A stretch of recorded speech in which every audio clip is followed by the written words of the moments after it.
Good evening and welcome to this very special live cast from the National Holocaust Centre and Museum. My name is Rob Thompson. I'm a trustee of the National Holocaust Centre and Museum, and it's my very great pleasure to welcome you to what is the second event in a three-part series looking at the theme of Britain and the Holocaust. This evening, our subject is the British Church and the Holocaust. The Holocaust was the murder of 6 million Jews by the Nazis and their collaborators. It is a Jewish story, a story of Jewish life and Jewish death, of anti-Jewish hatred, and the consequences for millions of Jewish individuals and families across Europe. But it is also a story which had and continues to have profound implications for non-Jews and especially for Christians. As we're going to hear this evening, some Christians welcomed Jewish refugees or saved Jews from the Nazis. Many, though, did not help Jews in Europe. It has been said that centuries of anti-Jewish rhetoric within the Christian church paved the way for the anti-Semitism of the Nazis. Identity is often a very complex thing, and many Jewish child refugees were raised in Christian households. And over the last 80 years, there have been significant developments in the relationship between Judaism and Christianity. So, as we continue in this series to explore that theme of Britain and the Holocaust, this evening we're going to share some of the ways in which the Holocaust has impacted on the church and Christianity here in the UK. In fact, it's a story which connects back to the first event in our three-part series, when 3 weeks ago we commemorated the 76th anniversary of the liberation of the Bergen-Belsen concentration camp by British and Canadian forces. We heard then from survivor Marla Tribick and from Ian Forsyth, who was a soldier in the British Liberating Army. The liberation of Belsen is a story which connects to our theme this evening because alongside Ian and the soldiers who liberated Belsen were also Christian ministers from various church denominations and from around the UK. They served as army chaplains and carried out critical work of care for the survivors of Belsen. One of those chaplains was the Reverend Thomas James Stretch, a Church of England priest from Fishguard in West Wales. In April 1945, the Reverend Stretch was interviewed in Belsen camp, filmed in front of one of the mass graves of the thousands of victims. Here is what the Reverend Stretch said in that interview. This is St. George's Day, April 23rd, 1943. I am the Reverend T.J. Stretch, attached as Padre to the formation controlling this camp. My home is at Fishguard. My parish was at Holy Trinity Church, Aberystwyth. I've been here 8 days, and never in my life have I seen such damnable ghastliness. This morning we buried over 5,000 bodies. We don't know who they are. Behind me you can see a pit which will contain another 5,000. There are 2 others like it in preparation. All these deaths have been caused by systematic starvation and typhus and disease, which have been spread because of the treatment meted out to these poor people by their SS guards and their SS chief. Thomas James Stretch and his fellow chaplains went on to help bury the dead, say prayers over mass graves, and assist in the vital pastoral care of the survivors in the weeks and months following Belsen's liberation. So, in a very real way, this small group of Christian chaplains, including Stretch, began to respond to the Holocaust in some way as they witnessed its truth at Belsen. The chaplains, by chance, encountered for themselves something of the realities of the Holocaust in its immediate aftermath. The question of how far the wider church has experienced and reflected on the Holocaust is our theme this evening. As we'll hear, it's a story full of complications, contradictions, but also moments for profound reflection. And with me to discuss that subject, I am thrilled and honoured to welcome our speakers for this evening. Firstly, Ruth Barnett, MBE. Ruth is a long-standing friend and supporter of the National Holocaust Centre and Museum. Born in Berlin in 1935 to Jewish and Christian parents, Ruth came to England on the Kindertransport in 1939. Ruth and her brother lived in a succession of homes over the next decade. They were reunited with their parents after the war, but Ruth settled in the UK after finding it difficult to return to Germany. In 2020, she was awarded an MBE for her services to Holocaust education. With Ruth is Dr. Chad MacDonald. Chad is a visiting fellow at the Parkes Institute for the Study of Jewish Non-Jewish Relations, the University of Southampton, and academic skills tutor for the arts and humanities at Manchester Metropolitan University. He's the curator of an award-winning exhibition, James Parkes and the Age of Intolerance, which has visited Christian, Jewish and civic venues around the UK. And finally, joining us live from California, we're delighted to be joined by Dr. Stephen Smith, MBE, who co-founded the National Holocaust Centre in Laxton with his brother James and their mother Marina. He was the inaugural chair of the Holocaust Memorial Day Trust, project director for the Kigali Genocide Memorial Centre in Rwanda, and co-founder of the Aegis Trust for Genocide Prevention, amongst many other projects. Stephen currently holds the UNESCO Chair on Genocide Education. He has a doctorate in theology from the University of Birmingham and is currently Professor of Religion at the University of Southern California and Executive Director of the USC Shoah Foundation. Welcome to you all. To begin our discussion this evening, I'd like to ask each of our speakers to share for just 2 minutes, if that's possible, each, the reasons why they're here this evening. I'd like to ask, why is the subject of the church and the Holocaust important to you? Can we begin with you, Ruth? Thank you. Yes, I'm delighted to have the opportunity of speaking here.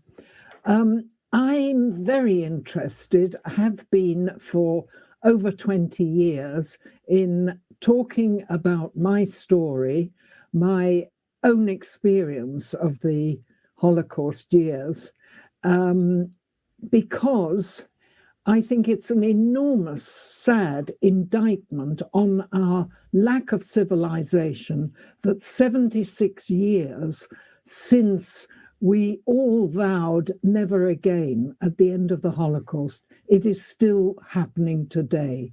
There are people around the world today, families experiencing what my family experienced. We were split up 3 ways.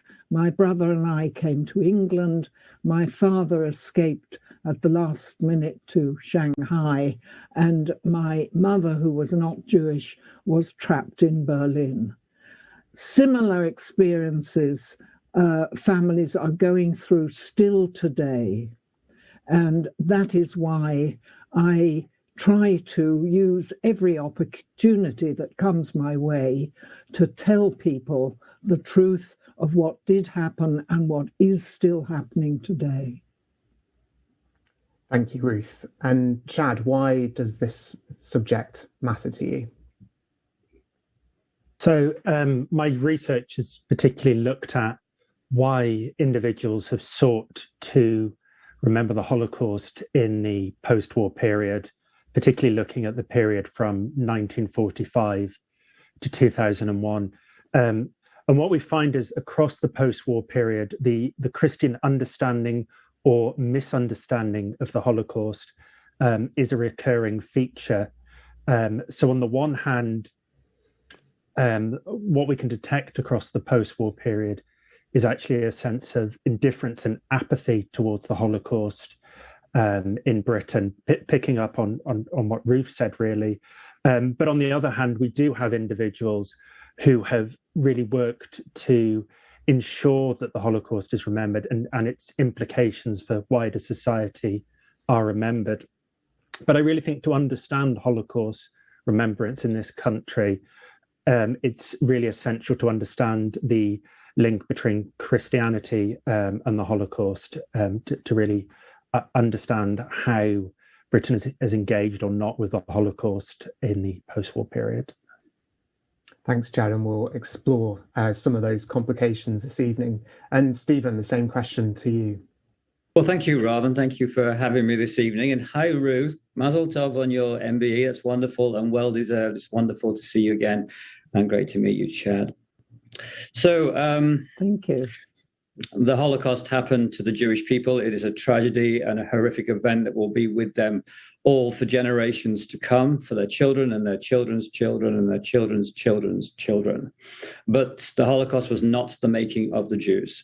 It came out of West European civilization as a part of a trajectory of hatreds towards the Jewish people that have gone on for centuries, including at the birth of Christianity, the anti-Judaism, which embedded itself into the very doctrine and scriptures of Christianity and provided a foundation for anti-Judaism, which ultimately became anti-Semitism and visited itself upon the Jews in Christian Europe over and over and over again. That includes the Inquisition, it includes the Crusades, it includes the pogroms, and a whole litany of Christian-led, or at least Christian-condoned actions against the Jews, which were not necessary, were not enough to create the conditions of the Holocaust, but were a necessary precondition. Secondly, Rob, what happened during the period of the Third Reich would have happened. The Nazi Party was not a Christian party, although it had many baptized Christians who were members of it. They went to church. They were buried in Christian cemeteries. They had their children baptized. They took leave for Christmas. There is no question that it took place in the context of a nominal Christian or secularized Christian environment, and under the guise of and under the auspices of Christian churches who did not defy the Nazis on the whole, except a set of brave individuals who chose to do so. So the question I have today is, did the Christian churches and the Christian world writ large lose its save its institutional skin at the risk of and at the cost of its moral credibility? And what's more, I would ask the question was, did in some way Christianity was it therefore a part of the perpetration of the Holocaust, and how are we going to answer for that? Thank you, Stephen. Well, we'll explore some of that context in more detail now. And Chad, if we could begin with you. If we look at before the Second World War begins, in 1933, Hitler and the Nazis come to power in Germany, and immediately the Jews in Germany begin to face persecution, which escalates as the decade goes on. And many Jewish families are forced to flee Germany for other parts of the world, whether that's Europe or America or Mandate Palestine, but also here in the UK. So how is the church responding to these issues at this point? I think the first thing to say, whilst looking back from where we are now, the Holocaust obviously dominates our understanding of the Third Reich. In Britain in the 1930s, it wasn't racism, and it wasn't the treatment of Germany's Jews that was really capturing the iniquity of the new Nazi state. If we take the Church of England, for example, as the state church, as the official moral conscience of the nation, before Kristallnacht in November 1938, news from Hitler's Germany was dominated by suffering and the resistance of the Protestant churches. So the so-called German church struggle was really much what was highlighted in the press. Now, there were examples across the 1930s of church leaders speaking out about anti-Semitism in Nazi Germany. So we have in 1933, Cosmo Lang, the Archbishop of Canterbury, protesting against the boycotting of Jewish shops. And we have sporadic engagement across the 1930s as well. But what really caused concern for the church in this country was the arrest in 1937 of Martin Niemöller, and George Bell, the Bishop of Chichester, talks about Niemöller as being as symbolizing all who were persecuted for their faith and race.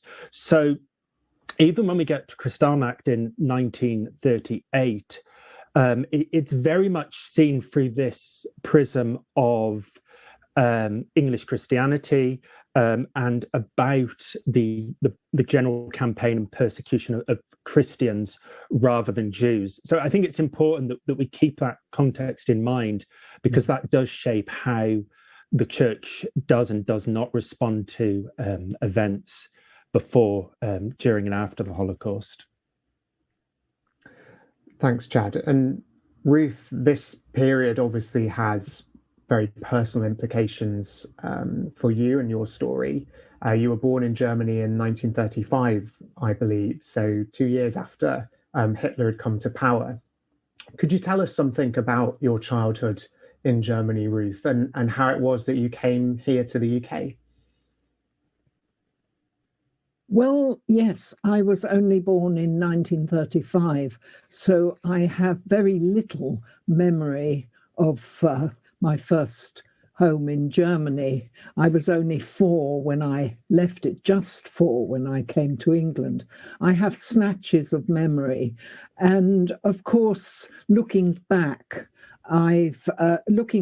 with my adult eyes, I was born into Hitler's Germany, whereas my brother, 3 years older, was born into Weimar, Berlin, which was a very good atmosphere, a very forward-looking city, cosmopolitan city, with expectations and a wonderful future ahead. Particularly as our father was a judge in Berlin and our mother ran a state-of-the-art advertising business. We had a glorious future to look forward to. I was born 2 years after the Nazis came to power, and the pressure on the Jewish community was a very frightening atmosphere, which I must have absorbed as a child. I never remembered Berlin as my original home, whereas my brother does. He always remembered his roots in Berlin. I wasn't able to face the past and connect with my roots until I was 54, and one of the Kindertransport children organised a 50th anniversary reunion of our coming to England. Only then did I feel strong enough, with a good career, a happy marriage and 3 teenage children, I felt strong enough to face the past and start sorting out my muddled identity. That was the worst part of the trauma for me, that my identity was completely muddled. I really didn't know who I was until I started to face the past. Thank you, Ruth, for sharing some of that, and we'll go on to ask you more about your stories as we go on this evening. Stephen, just sticking with this period in the 1930s, the pre-war period, do you think the church in the UK did enough? Could it have done more to help more Jewish refugees? Well, first of all, I really appreciate Chad's perspective a moment ago about saying you have to actually see this from the perspective of the time, which is absolutely correct. Hindsight's an amazing thing, but actually we live history as it unfolds and we can't see the future. And that's true of all of those who were going through that period at the time. So as an expat, I want to start, I've picked a few books off my bookshelf for this, but How to Combat Anti-Semitism in America. It's 1937.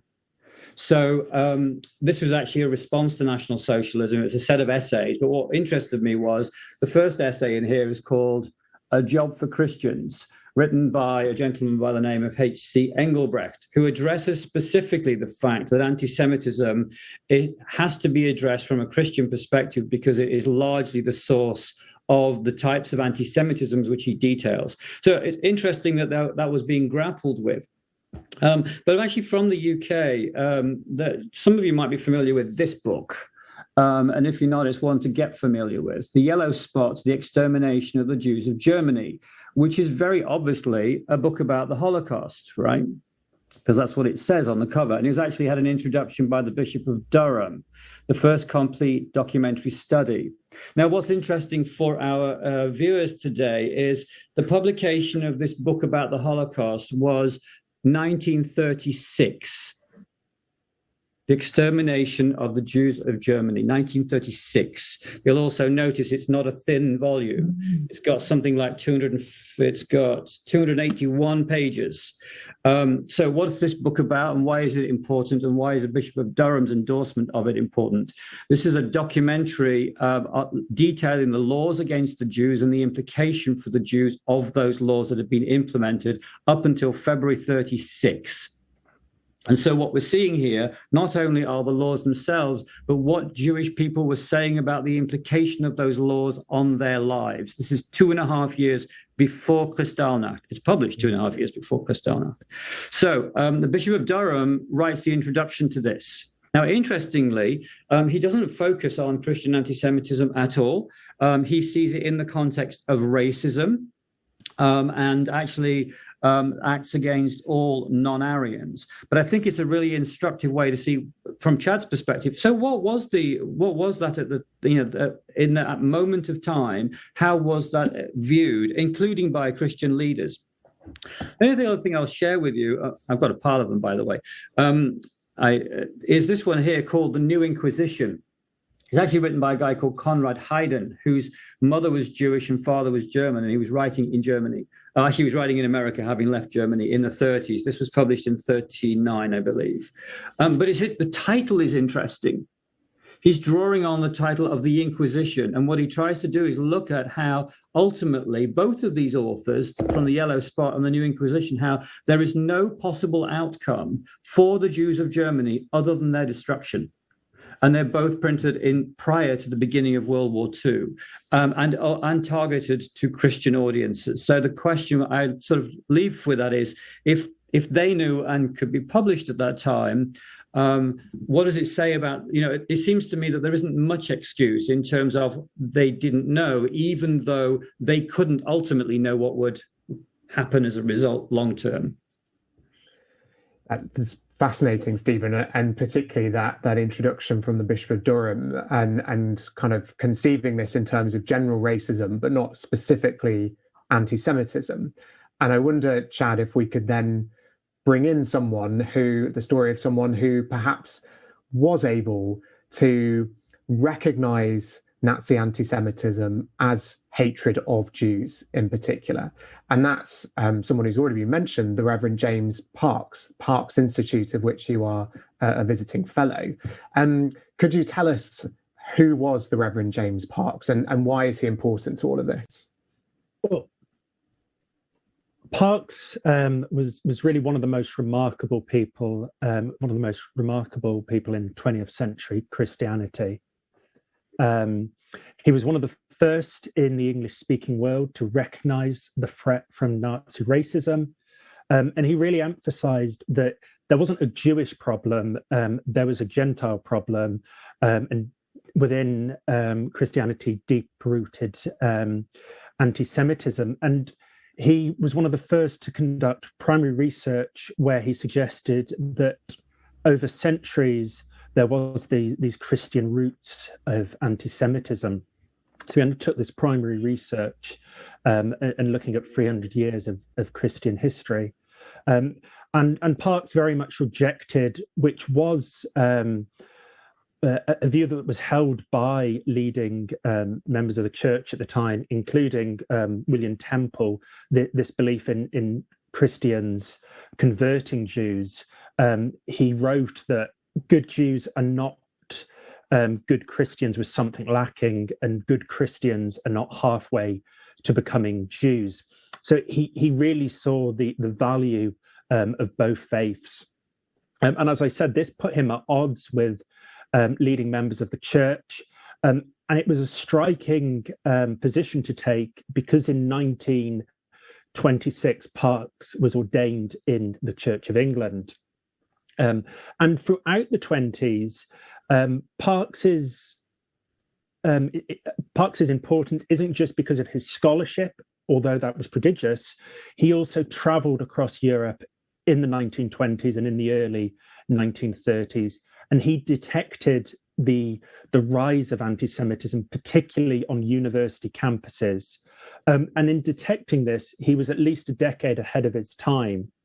And this work brought danger with it as well. So, for instance, he was involved in a trial in Bern in 1935, where he helped to show that the Protocols of the Elders of Zion were an anti-Semitic hoax.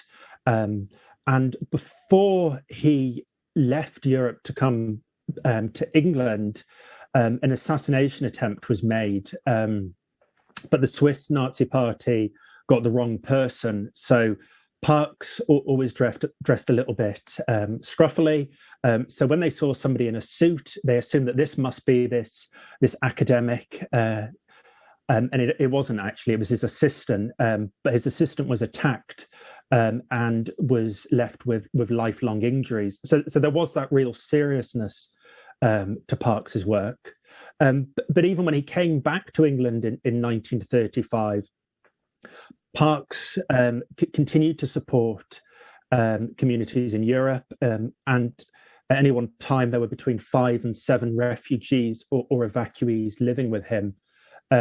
And it's difficult to get at the full sense of this, because during the war, Parkes destroyed his records because with the threat of an invasion, he thought that these people would be obviously particularly vulnerable. So he destroyed the records.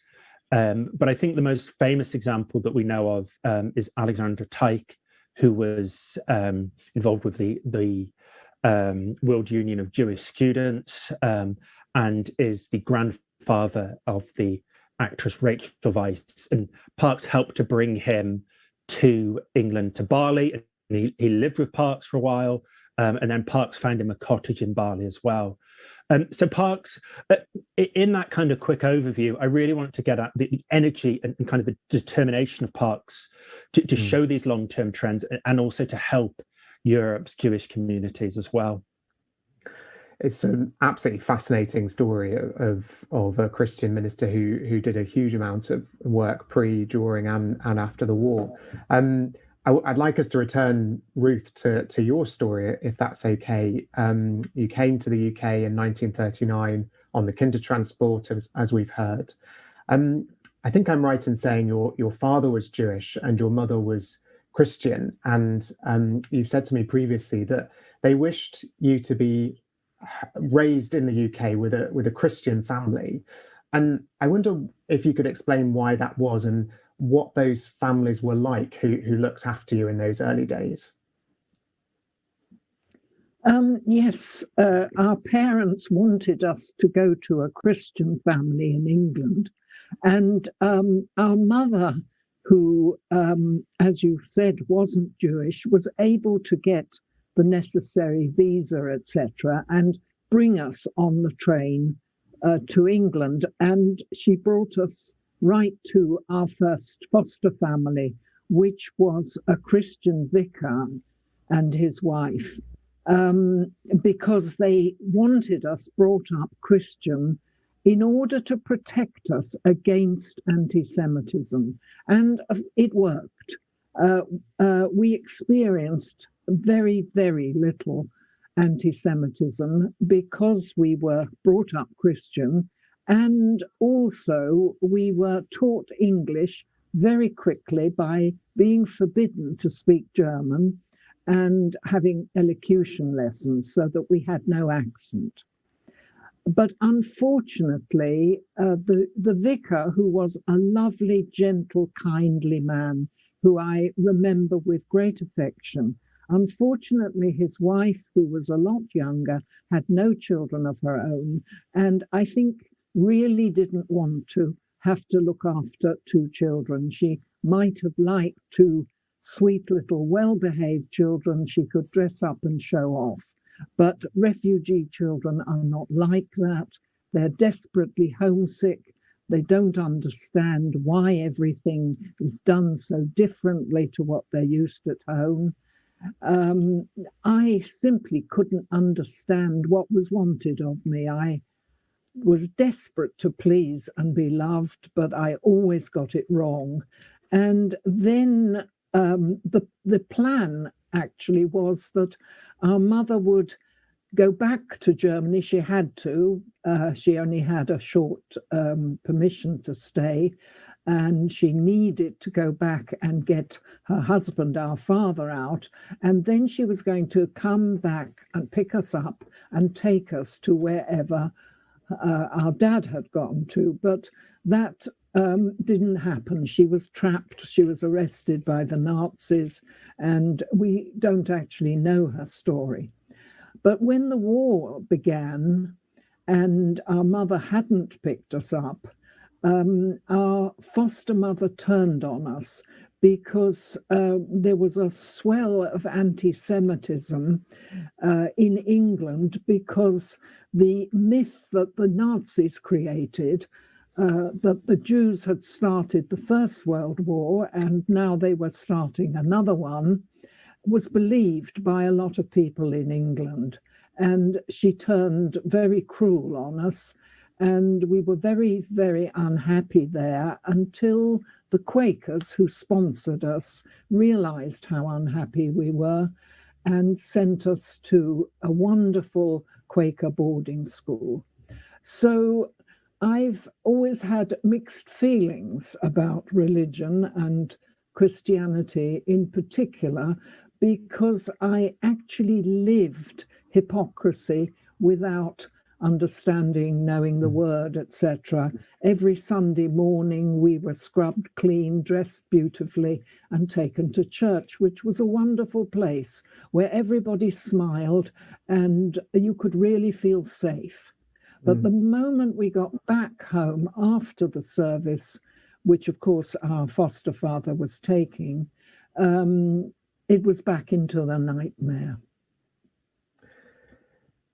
Thank you for sharing that, Ruth. As you say, the kind of hypocrisy and the contradictions and complications in this story are really coming out, Stephen, because, you know, here we have, as you describe, a gentle and kind vicar who took you in, Ruth, but also his wife, who we presume also was a Christian, who, you know, is not showing the same level of care.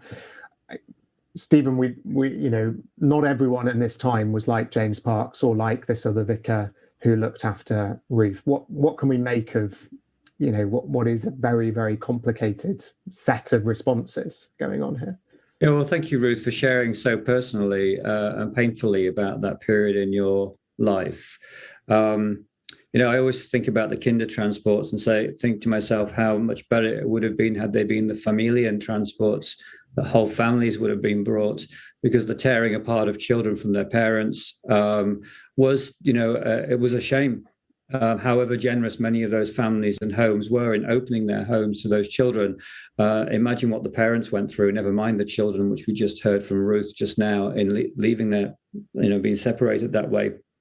But that doesn't help us in terms of the generosity. You know, there were Ruth mentioned the Quakers and how generous they were throughout that whole period to many refugee families, and have set a very high example in terms of being there for those who are in need and being, you know, able to support them in their own identities, and allow them to find their own way through their lives without imposing either sort of doctrine or ideology upon them. And that was really, and just providing that space was really true Christian charity, and it stood the test of time. If you look back in history now, the number of survivors or refugees that mentioned the efforts of the Quakers is quite astounding.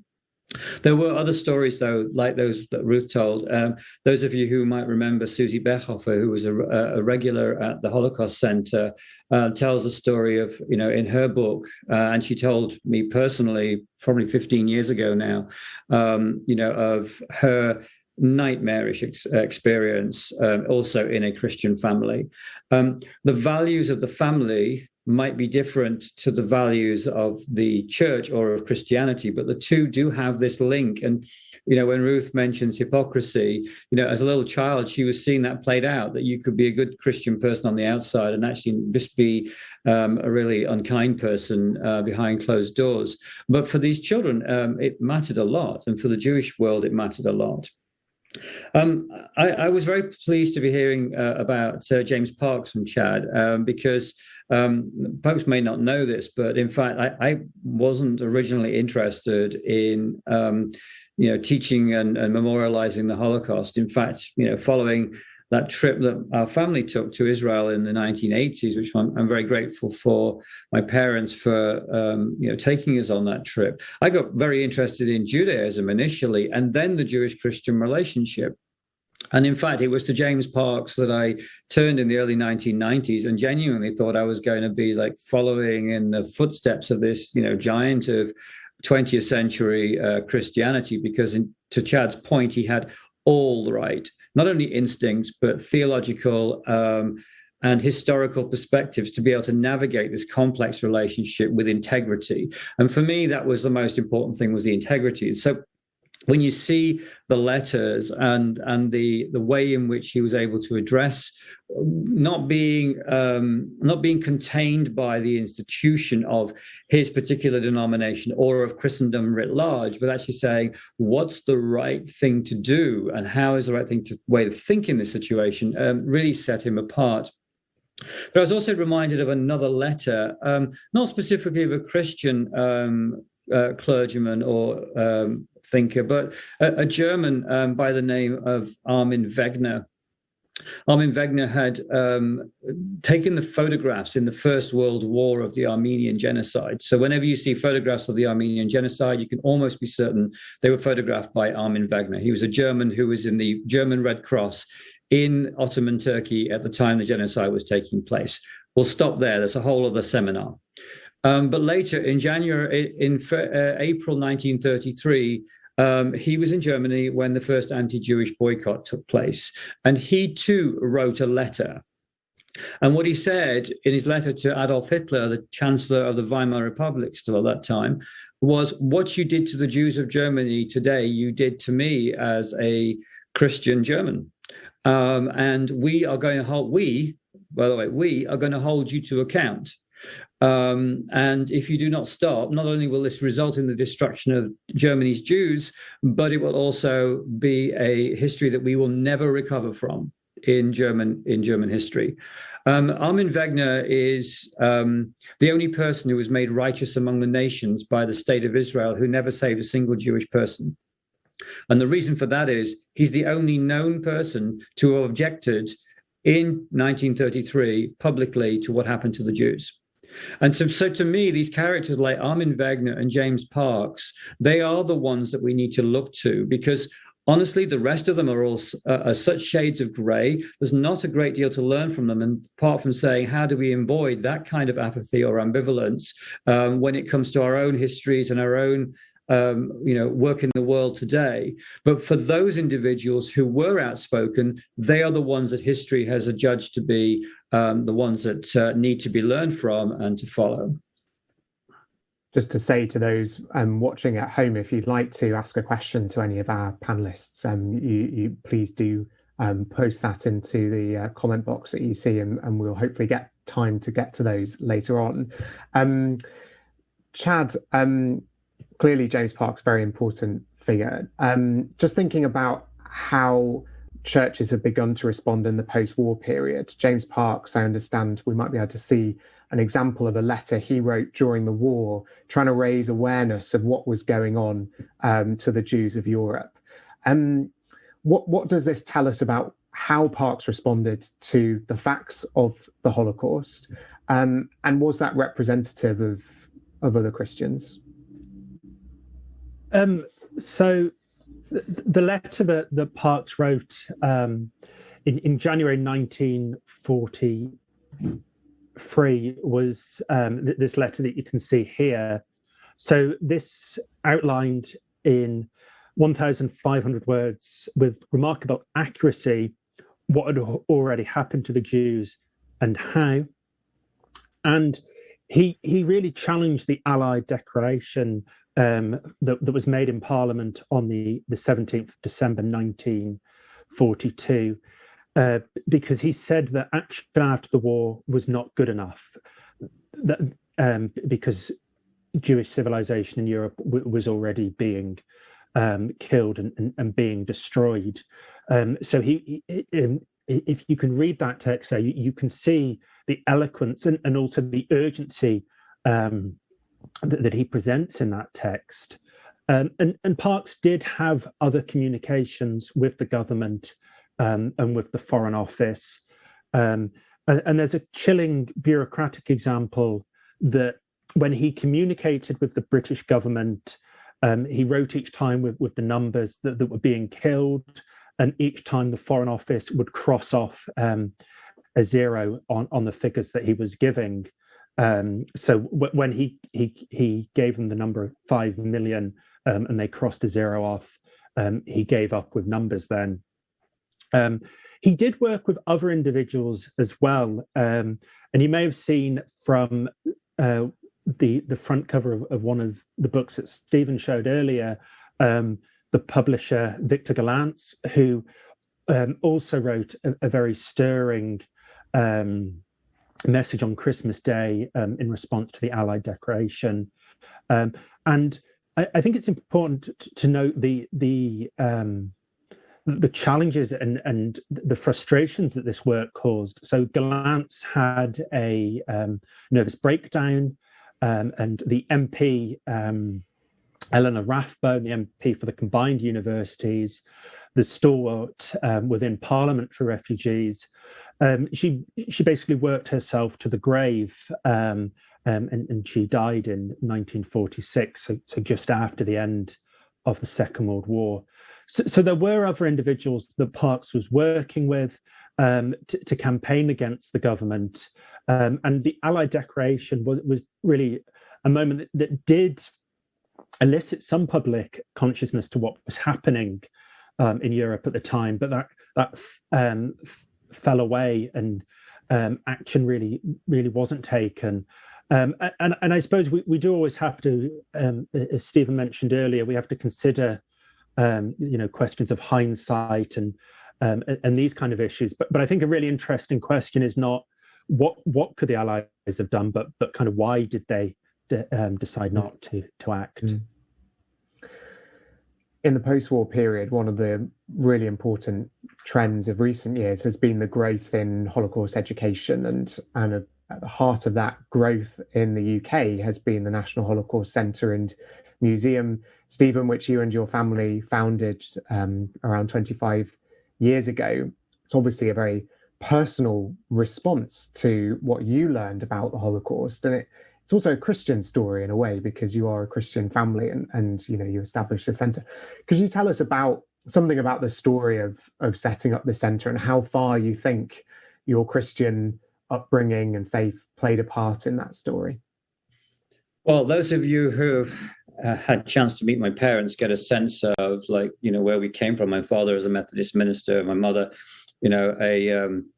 first of all, a religious education teacher in school, but a kind of a warrior in terms of taking the Christian message to the world. And we grew up in that environment very much. our trip to Israel was really to explore the origins and the meaning of Israel to our Christian beliefs. But I think that's where we discovered the real deep connection to, oh, wow, you have a picture. You beat me to it.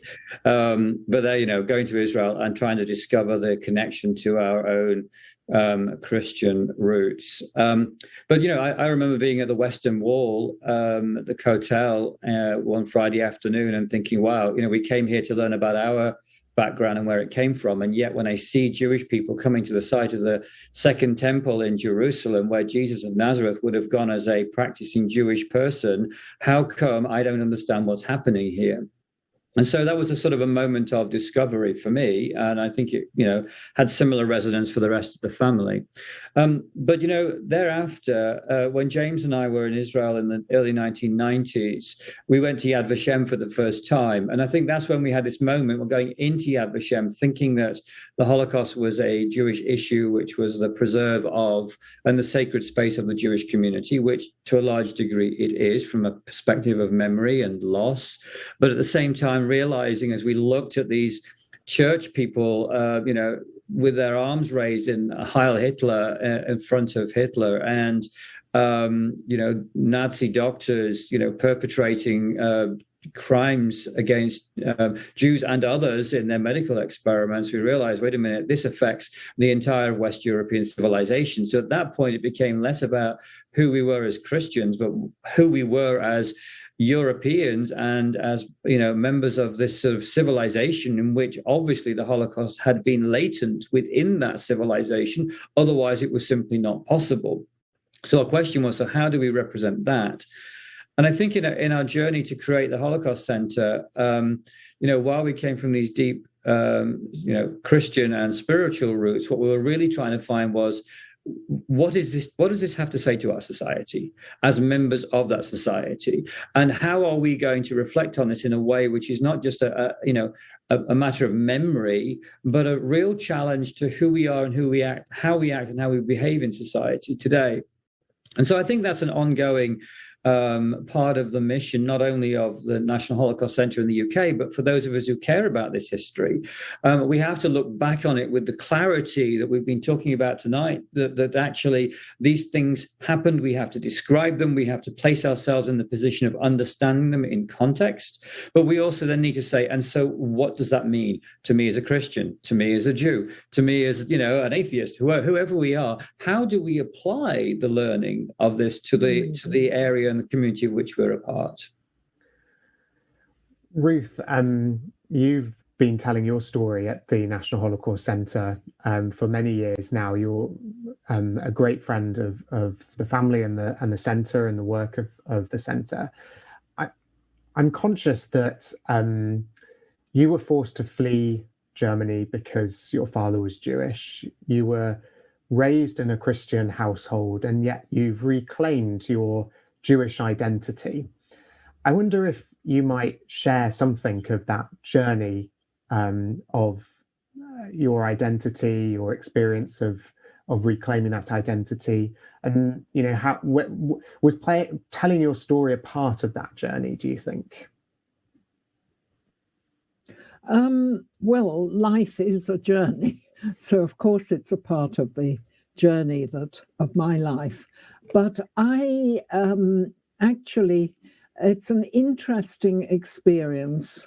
When I was about 10, 11 at school, some of the children had found out that I'd come from Germany, and they started doing Heil Hitler salutes to me and calling me a Nazi in the playground, and I wasn't having it. I defended myself by screaming at the top of my voice that I couldn't possibly be a Nazi. I wasn't even German, I was Jewish. At a time when I had no idea what it meant to be Jewish, but somehow I knew that I'd been kicked out of Germany for being Jewish, not German. And it only happened once because the teachers were fantastic. They dealt with it It didn't happen again, but it was burnt into my mind. And from that moment on, I started to take an interest in Judaism and anything to do with Jews. And when your mind is focused on something, you see it, whereas otherwise you wouldn't notice. And I actually got books from the library and taught myself Judaism and a bit of Hebrew. And I never looked back. I felt myself to be Jewish because of what I was going through. I'm not sure why, but I have never looked back. But I have retained a very wholesome respect for Christianity. And I have no illusions that one is better than the other. In fact, I see all religions as equally valid.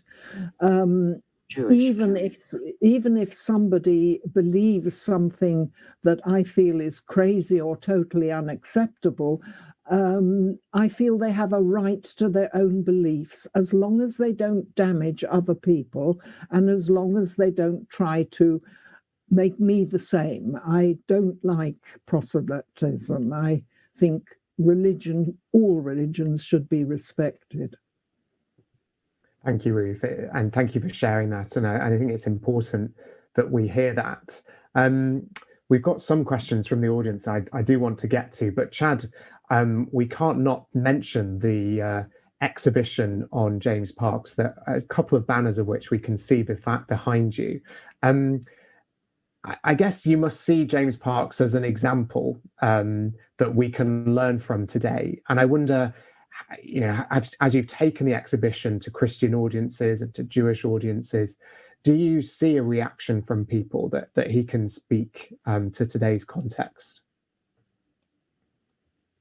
Yes, and there's actually a really poignant quote from Parks himself, which I also think speaks to what Ruth and Stephen said as well. So I'll share that now. So Parks said that he believed that, and this is the quote, the Nazi destruction of the Jews is an event which must not only be factually known, but must be spiritually felt by anyone who seeks to understand the world we live in, end of quote.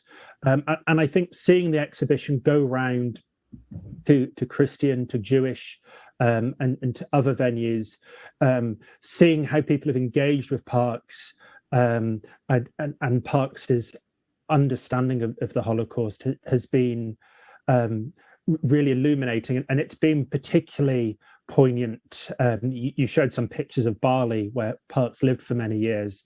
It was particularly poignant that in 2019, the members of that church came together with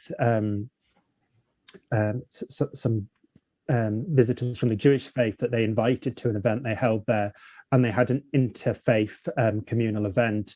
And I think that bringing together of other communities, which Parks was really emphasized, I think that's something that we can all continue to strive for, and perhaps we still don't do as effectively as we should. One of the questions we've received from the audience, Stephen, comes from Frank, who asks whether there is something still in the teachings of the New Testament, which means that Christians are still marginalizing Jews. And I suppose the extension to that question is, what can be done about that? Well, obviously, we can't go back and rewrite the New Testament. So we have to interpret it and interpret it for our times. It was also written, it's a document of its time and needs to be read in context. I know it's sacred scripture, but it's also written in a time and place by people. And we need to understand who those people were and why they were writing, what they were writing about either the founder of Christianity or its doctrines. What we have found is that when applied in the wrong way, that the anti-Judaism that exists in the New Testament can be devastatingly dangerous to Jews. So it's essential that Christian churches are explicit about that. A number have made very big strides, and particularly since the Second World War, World Council of Churches and the Vatican have all come out and tried to reframe the relationship with the Jews and what it means for Christians to inherit the Judaism and have it as a part of its inheritance, without that being something which is violent or dangerous towards Jewish people. There is still a lot to unlearn because it was learned for a couple of thousand years, and those ideas are deeply entrenched, not only within Christianity and its scriptures and doctrines, but also within the culture of Christian cultures at this point. So we're going to have to unlearn that, and that means being extremely explicit and direct about it. So I think strides have been made, but we mustn't let that one go. James Parks nailed it, half a century ago, more than that, 75 years ago. So we can do it too. I'd like to ask a final question. I'm conscious of the time, and I think all of you have begun to answer this question already. But I think we've heard some really sometimes quite disturbing things this evening, things that are very offer a lot of perhaps a lot of scope for reflection for those of us listening. So I wonder what your message would be to those Christians in particular, but anyone watching this event this evening and hearing about some of these subjects for the first time. What would your message be to those people going forward and looking to the future? Ruth, have you a message perhaps that you'd like to share? Well, yes, thank you for the opportunity. The message that I usually give to most audiences that I talk with about my story is, if you know something is wrong and unacceptable, don't accept it. Move from being a passive bystander to an active upstander. Thank you, Ruth. Chad, knowing all of this history, what is your message for the future? I think the key thing is going back to some of Parks's own writings, and really not seeing this history as detached from us, and seeing it as once removed, that this doesn't involve us, but thinking, as Ruth has said, that we have to kind of be ever vigilant and have that courage, like Parks did, to stand up and to do something about it. Sadly, we've had the message of never again, but we all know that again has happened again and again. So we need to go beyond slogans and take up the example of individuals such as Parks to actively do something. Thank you, Chad. And Stephen, your message. Oh, I think it's both the specific and the universal. Specifically, when we're thinking about the Holocaust and Jewish-Christian relations, I think it behooves Christians to think deeply about their history and to ensure that they do not harbor and carry attitudes and view perspectives on Jews which could be harmful and been demonstrated to be genocidal, because we know that is the case now, and to be really straightforward about that, because that's the way to avoid it. On the universal side, I would say, we all need to learn to listen to one another. Had ordinary Germans, known their Jewish compatriots well, and had they spent time with them, and had they had friendships, I'm not saying that would have been enough. But what we might have seen, instead of a deafening silence in April 1933, we might have heard more voices. And so this is not just about Jews and Christians. It's about all of us in society and how we listen and respect one another. And the more time you spend with people who are not like you, the better, is all I would say. Thank you to all three of our speakers for those final comments. Much, I think, for us to go away with and to reflect upon. I'm so grateful to each one of you for the time you've given to us this evening. Ruth, for sharing your story, sometimes personal and painful stories, but also for your inspiring message for us as we go forward. Chad, for sharing the extraordinary example of the Reverend James Parks, who deserves to be better known, I think. And Stephen, again, for sharing with us some of that history, but also your own family's extraordinary response to the Holocaust and contribution to our learning about those events. Thank you to all of you. Thank you to our audience. Thank you for joining us this evening, and thank you for the team who've made this possible. I hope you've appreciated what we've explored this evening, and if you'd like to join us again, you're very welcome to the third event in our series on Britain and the Holocaust, which will be taking place in a few weeks' time, on the 20th of May, I believe, with Paul Sowens, one of the world's leading experts on the Holocaust, who will be exploring the theme of Britain's myths about the Holocaust. That's on Thursday, the 20th of May at 6 p.m. And you can book by visiting the National Holocaust Centre's website. Thank you for joining us, and I wish you a very good rest of the evening.